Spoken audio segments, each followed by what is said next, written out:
Hello dear students, welcome back to my channel bio pro plus. मैं doctor Neelu Mishra. आज मैं आपके लिए जो टॉपिक लेके आई हूँ वो है difference between the bryophytes and pteridophytes. Dear guys, मैंने आपको बहुत सारे टॉपिक पढ़ाए, जैसा कि आप सभी जानते हैं ये जो टॉपिक्स हैं ये सारे 11th एनसीईआरटी के प्लांट किंगडम चैप्टर के टॉपिक हैं। तो प्लांट किंगडम चैप्टर में मैंने आपको पढ़ाया था प्लांट का क्लासिफिकेशन कैसे करते हैं, प्लांट्स किस तरह के होते हैं। उसमें मैंने आपको बताया था algae, fungi, bryophytes, pteridophytes, gymnosperm, angiosperm, different types of plants होते हैं, उनको क्लासीफाई किया है डिफरेंट डिफरेंट कैटेगरी में। तो इन प्लांट्स में आपस में क्या डिफरेंस है ये भी पूछा जाता है। तो आज मैं आपको पढ़ाऊंगी कि difference between the bryophytes and pteridophytes. तो जो ब्रायोफाइट्स और टेरिडोफाइट्स में डिफरेंस होते हैं, मैंने इसमें टेबलर स्ट्रक्चर बनाया हुआ है। आप देखेंगे कि मैंने इसमें कई सारे टेबल बना दिए हैं, बट जैसा मैं आपको हमेशा बताती हूँ, कोई भी डिफरेंस लिखने के लिए एक प्रॉपर मेथड होता है। सबसे पहले हम एक टेबल बनाते हैं जो होती है सीरियल नंबर, यानी कि उसमें हम सीरियल नंबर डालते हैं। दूसरा जो टेबल होता है वो कैरेक्टरिस्टिक्स का होता है, यानी कि क्या क्या करेक्टर हैं जिनके बेसिस पे हम दोनों में डिफरेंस लिख रहे हैं। फिर क्या है, जो भी दो चीज़ें हैं जैसे कि ब्रायोफाइट टेरिडोफाइट्स हैं तो एक एक टेबल उनकी हो गई। तो चलिए हम पढ़ते हैं डिफरेंसेस क्या हैं इनमें। तो डियर गाइस, मैं टॉपिक को शुरू करने से पहले आप सभी से रिक्वेस्ट करूंगी, प्लीज़ अगर आप हमारे चैनल पे नए हैं या अभी तक आपने मेरे चैनल को लाइक, सब्सक्राइब और शेयर नहीं किया है तो प्लीज़ चैनल को लाइक, सब्सक्राइब और शेयर कर दीजिएगा। ज़्यादा से ज़्यादा लोगों को शेयर कर दीजिए ताकि ज़्यादा लोगों तक हमारा चैनल पहुँचे और मुझे भी ढेर सारे लाइक, कमेंट्स और शेयर मिल सके। तो चलिए टॉपिक को शुरू करते हैं। Difference between the bryophytes and pteridophytes. तो पहला जो इसमें मैंने डिफरेंस लिखा हुआ वो मैंने लिखा हुआ है character main plant body. Main plant body क्या होती है, जो भी आप प्लांट्स देखते हैं स्टूडेंट, या तो वो क्या होगा, हैप्लॉइड होगा या डिप्लॉइड होगा।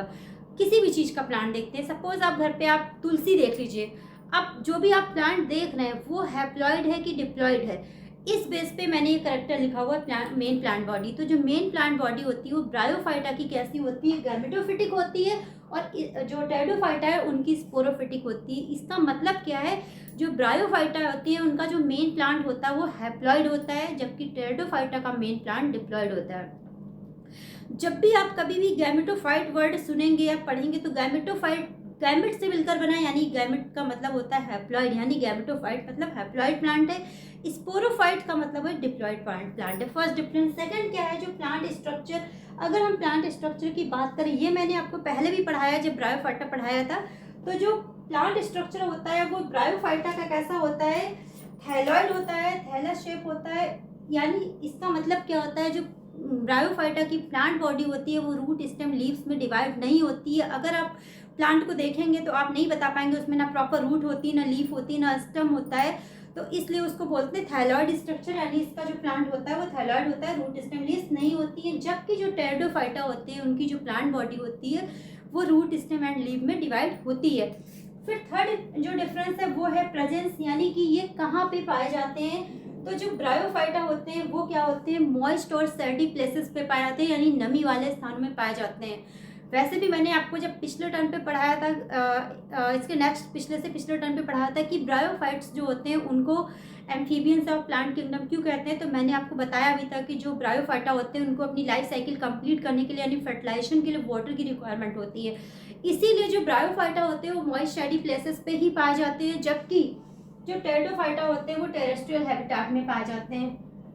नेक्स्ट डिफरेंस है डोमिनेंट फेज, यानी डोमिनेंट फेज क्या होती है। डियर स्टूडेंट, डोमिनेंट फेज वो होती है जो मेन प्लांट बॉडी होती है उसको बोलते हैं डोमिनेंट फेज। उसके बाद जो भी उसमें लाइफ साइकिल के प्रोसेस होते हैं और फिर वापस आके जो मेन प्लांट बॉडी बनती है, यानी कि जो डोमिनेंट फेज क्या होती है, मेन बॉडी जिसको हम देख रहे हैं। बीच के जो स्टेप्स हो रहे हैं कि कब पॉलन बन रहा, कब उसमें गैमेट्स बन रहे हैं, कब फर्टिलाइजेशन हो रहा, कब जाइगोट बन रहा, कब क्या हो रहा है, वो हम नहीं देख रहे हैं। बट जो मेन प्लांट बॉडी जिसको हम देख रहे हैं that is the dominant phase. तो जो डोमिनेंट फेज होती है वो ब्रायोफाइट्स की क्या होती है, गैमेटोफिटिक होती है, यानी हैप्लॉइड होती है, जबकि टेरिडोफाइट्स की क्या होती है, स्पोरोफाइट होती है, यानी डिप्लॉइड फेज होती है, डोमिनेंट। फिर क्या, वस्कुलर टिश्यू की बात करें, क्योंकि ब्रायोफाइटा में root, stem, leaves already absent है तो ब्रायोफाइटा में वस्कुलर टिश्यू भी एब्सेंट होता है, जबकि जो टेरिडोफाइटा होते हैं उसमें वस्कुलर टिश्यू प्रेजेंट होता है। फिर नेक्स्ट डिफरेंस है सेक्स ऑर्गन। सेक्स ऑर्गन की बात करें तो सेक्स ऑर्गन जो ब्रायोफाइटा में होते हैं वो स्टाक्ड होते हैं, यानी उसमें स्टाक लगा होता है, स्टाक बना होता है, जबकि जो टेरिडोफाइटा होते हैं उनका सेसाइल होता है। सपोज मैं आपको जस्ट एक एग्जांपल के तौर पे बता दे रही हूँ, जैसे कि जो ब्रायोफाइटा है, अगर हम इसकी बात करें एंथ्रोजॉइड्स की, तो सपोज अगर ये एंथ्रोजॉइड्स है इसका, तो यहाँ पे ये स्टाक होगा इसमें इस तरह से, जबकि इसका क्या होगा, ऐसे सेसाइल होगा। इसमें नीचे स्टार्ट नहीं होगा। जैसे आप फ्लावर पढ़ते हैं ना, फ्लावर भी स्टार्ट होते हैं, सेसाइल होते हैं, लीव सॉरी स्टार्ट सेसाइल होती है। सिमिलरली ऐसे ही इसमें स्ट्रक्चर भी होता है। जो ब्रायोफाइटा होते हैं उनके सेक्स ऑर्गन जो होते हैं स्टार्ट होते हैं, जबकि ये सेसाइल होते हैं, इसमें स्टार्ट प्रेजेंट नहीं होता है। फिर आर्किगोनिया जो जो एंकरिंग ऑर्गन होते हैं, एंकरिंग ऑर्गन क्या होते हैं, वो ऑर्गन जिसकी वजह से प्लांट जो है मिट्टी से सॉइल से अटैच होता है, that is the anchoring organ. Normally plants में एंकरिंग ऑर्गन रूट्स होते हैं, बट ब्रायोफाइटा जो होते हैं इनमें जो एंकरिंग ऑर्गन्स होते हैं वो रूट्स नहीं होते, रूट जैसे स्ट्रक्चर होते हैं जिनको बोलते हैं राइजॉइड्स। तो या ब्रायोफाइटा में जो एंकरिंग ऑर्गन है वो राइजॉइड्स है, जबकि जो टेरिडोफाइटा उसमें क्या होते हैं, रूट्स होते हैं, क्योंकि टेरिडोफाइटा में रूट स्टेमलीज प्रेजेंट होती है, तो इसमें क्या होते हैं, रूट्स होते हैं। फिर डिपेंडेंट फेज। डिपेंडेंट फेज क्या होती है, एक फेज तो वो जो प्लांट दिख रहा है, यानी जो फूड बना रहा है, जो अपना फूड itself बना रहा है, दैट इज इंडिपेंडेंट फेज। अगर जो फेज फूड मैन्युफैक्चर नहीं कर रही है, फूड के लिए दूसरे पर डिपेंड होती है, उसको बोलते हैं डिपेंडेंस फेज।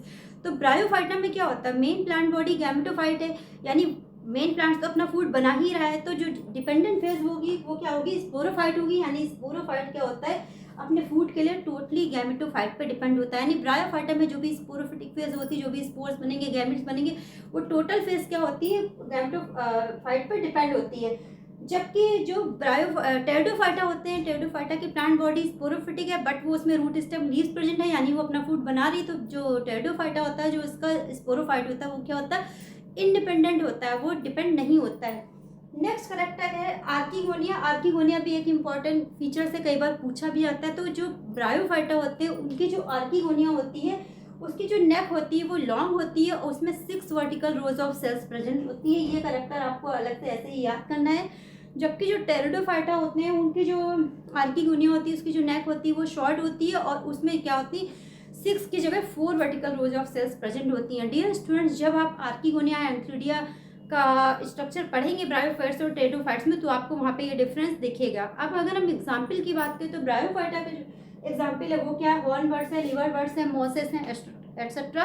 जबकि जो टेरिडोफाइटा है उसके भी बहुत सारे एग्जाम्पल होते हैं, फॉर्न्स है, हॉर्सटेल्स है, क्लब मोसेस है, या और बहुत सारे हैं। तो इस तरह से ये था difference between the bryophyta and pteridophyta. It is a very important topic. I hope आपको टॉपिक क्लियर हुआ होगा। नेक्स्ट टाइम पे मैं आपको नया टॉपिक पढ़ाऊंगी। तब तक के लिए thank you and thanks for watching.